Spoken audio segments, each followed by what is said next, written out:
Here comes Mike in RV8.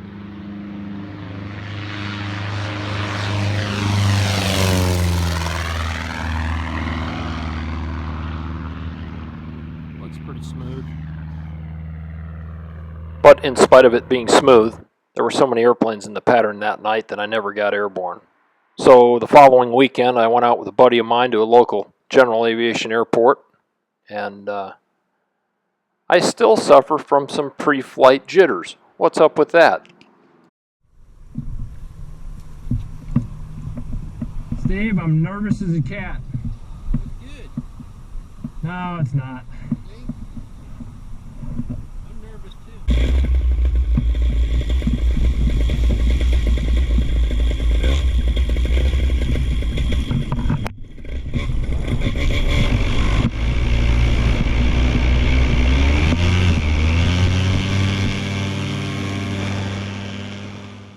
The goofy thing is, right about here, all of that nervousness and pre-flight jitters just goes away, melts away. What a beautiful evening it was to get out. Taking off here, I saw two hunters getting out of their truck, and it wasn't me, but they moved all of the deer out of the property they were going to hunt on that evening. Saw the deer run across this field and waited for my buddy to get airborne, and we shared the sky for a little while, and it was a nice evening. But all good things come to an end. It got cold and rainy for an entire week. And then, of course, Thanksgiving and all of the related family commitments. And I didn't get out flying a whole lot for much of the month of November, even though there were lots of good opportunities to do so.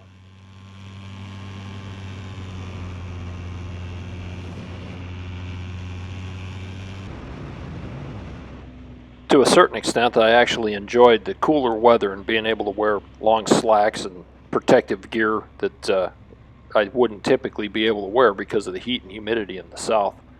Having gloves on is kind of reassuring, but I had the sensation that my throttle wasn't fully closing or opening because of the gloves. That wasn't the case.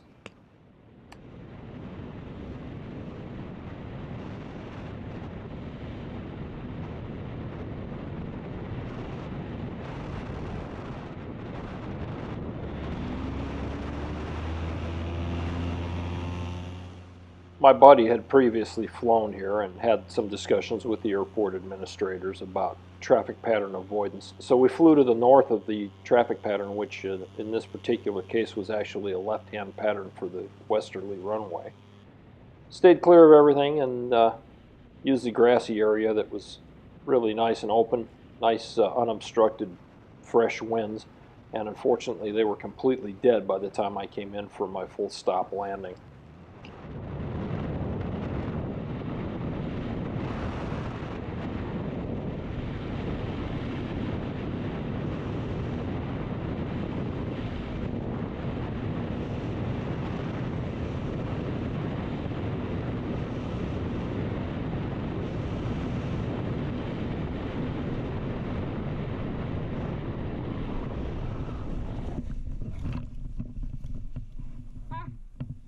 Not what I had in mind.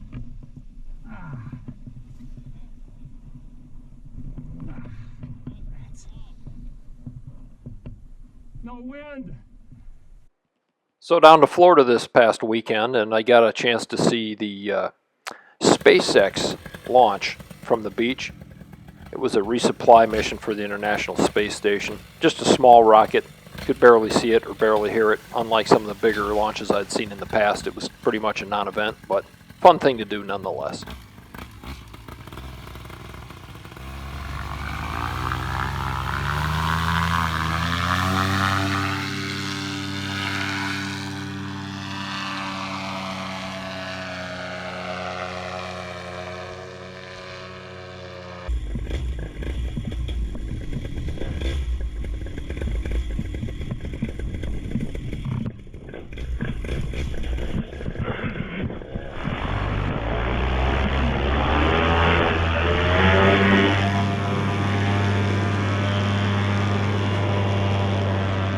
Oh man!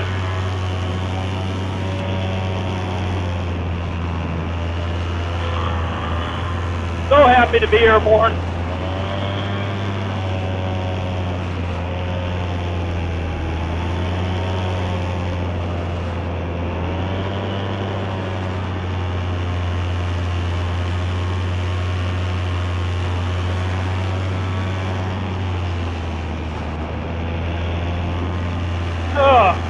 So we got a lot to talk about.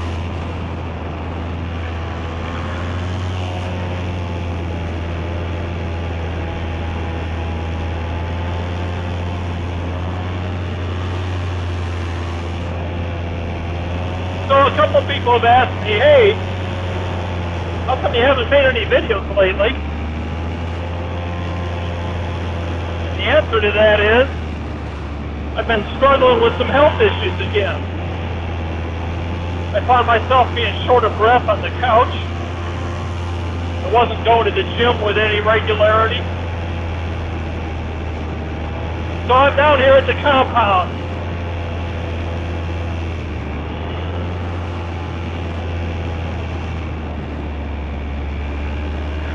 And I got a guy with a drone here.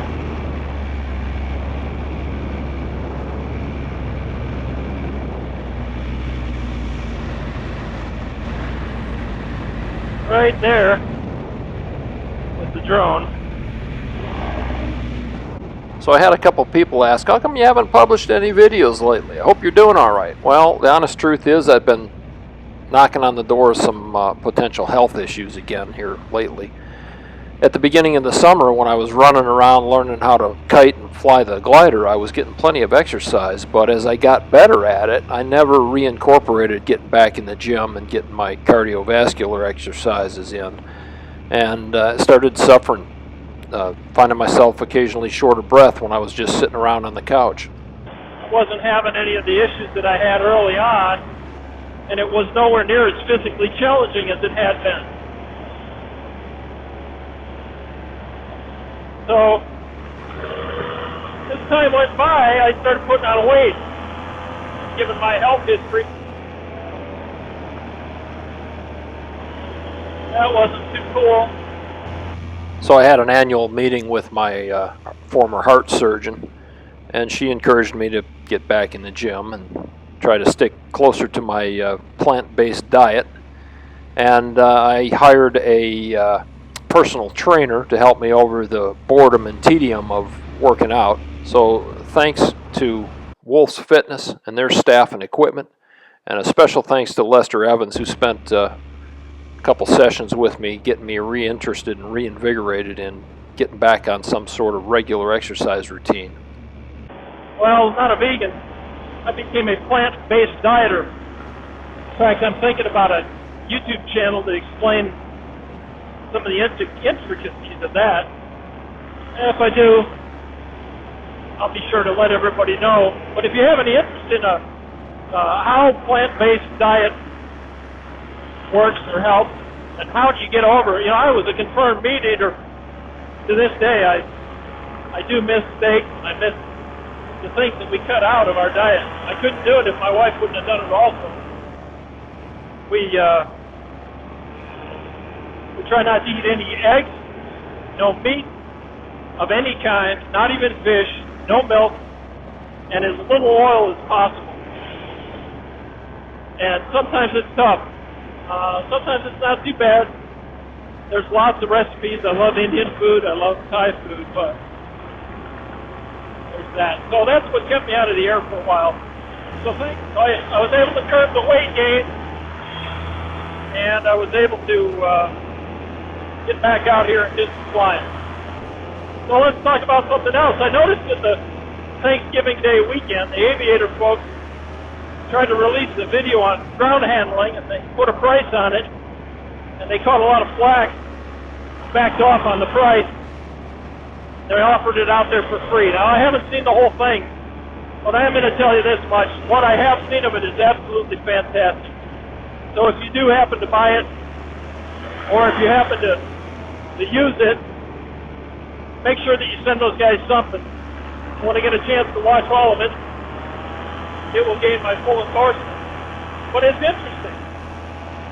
When I had initially started looking for training in CPG, I found it very, very frustrating that I was unable to walk into a place and buy training right now. And the time I said, we are going to change the business model for the way PPG training works. And I think the fact that Aviator had to come down on their price and ultimately offer that video for free is proof of that, exactly. But I want to be real clear here. I don't believe that training should be free. Those guys had put an awful lot of money into developing that video, and it's fantastic. But the business model is changing, and a lot of that information is out there in the public arena. The past 12 months has seen a virtual explosion of explanatory videos and educational materials available online, and it's changing the face of learning about paragliding. Far more consistent with a model that's currently available for general aviation. You can learn about any topic you want on general aviation online, and that simply didn't exist 12 months ago when it came to paragliding information. So I am looking forward to Wings Over Winter. That's going to be something nice to meet all those other people that are out there flying. Lots of PPG and other pilots, hanging out with other pilots. It's Friday evening, December 15th, I think. This place is amazing. All of this developed infrastructure and not one single house out here. I'd like to see an alligator, but I'll settle for a sunset.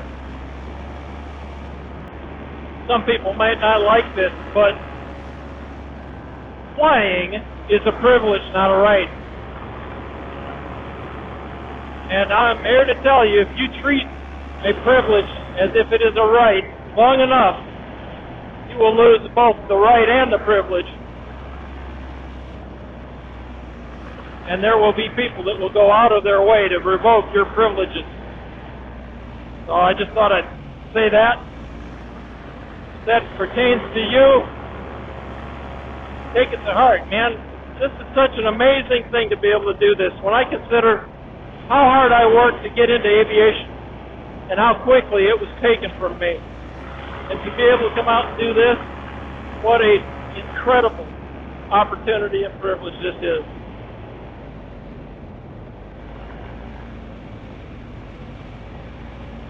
Incredible, incredible opportunity and privilege.